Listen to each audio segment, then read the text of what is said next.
How's it going, YouTube? Jimmy Vids back here with another video this week. This week, I will be discussing the issue of the crackling speakers on the new MacBook Pros. This is an issue I have personally been dealing with, and I know a lot of you have as well. And when you are paying the premium price tag for a MacBook Pro, this is not something you should be dealing with. Let's dive right in.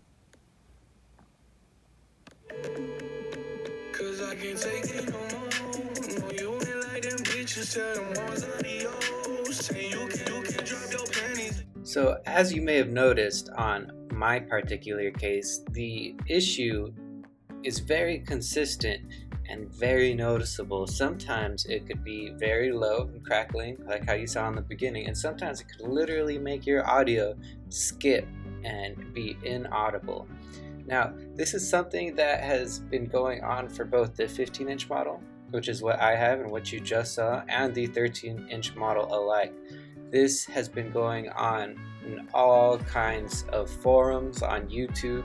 People are trying to reach out and find out what's wrong. Now, one thing to keep in mind was when I initially encountered this problem, I was doing your everyday average tasks such as going on YouTube, possibly had Spotify open, a Netflix tab, a Hulu tab, nothing too crazy. So this then led me to contacting Apple support. So I went ahead and I contacted Apple support. Now, what was very concerning for me was the customer representative on the other end of the line did not seem to be very knowledgeable about the issue that I was having. She did, however, suggest that I restart my VRAM.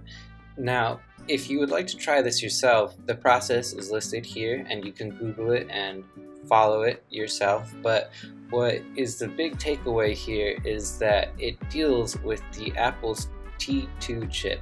Now that is very important for what I'm about to go through next. Now, when a lot of you see the T2 chip, you see it as the next generation of security. How Apple intends to encrypt your MacBook so when you go on websites, the corporations can't steal your personal information and sell it.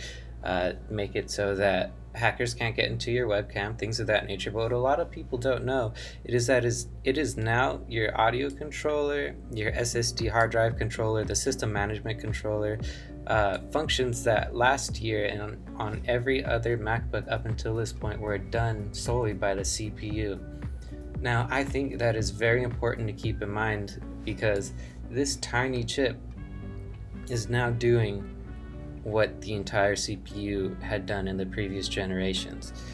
Now, that's important to keep in mind because this is the first year Apple has this T2 chip mixed with the 6-core processor and the quad-core processor now on the 13-inch MacBook Pro.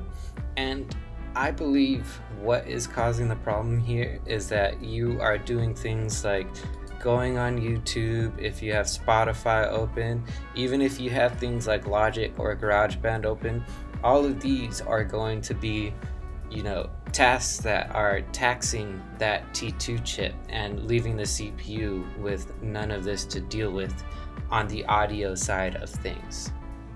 And now you may think, oh, I don't make music, I don't edit audio or things like that, but things as simple as playing a song and scrolling down Facebook.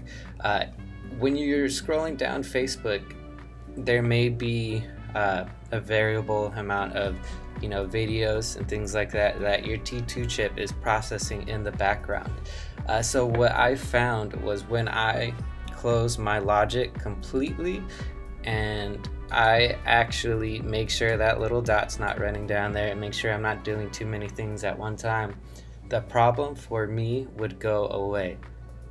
Now, I'm not certain how that's going to apply to your guys' specific scenarios. I would like, however, if you could leave down in the comments below if you had this issue, what you've been doing to deal with it, if you've actually taken it back to the Apple Store and if that's worked for you, and any other kind of insightful advice that you could give to either myself or to the community that's dealing with this issue. So that's all I have for you guys this week. I just wanted to spark this kind of conversation, make sure that we are getting the problem dealt with. That's all I got for you this week. Have a good day.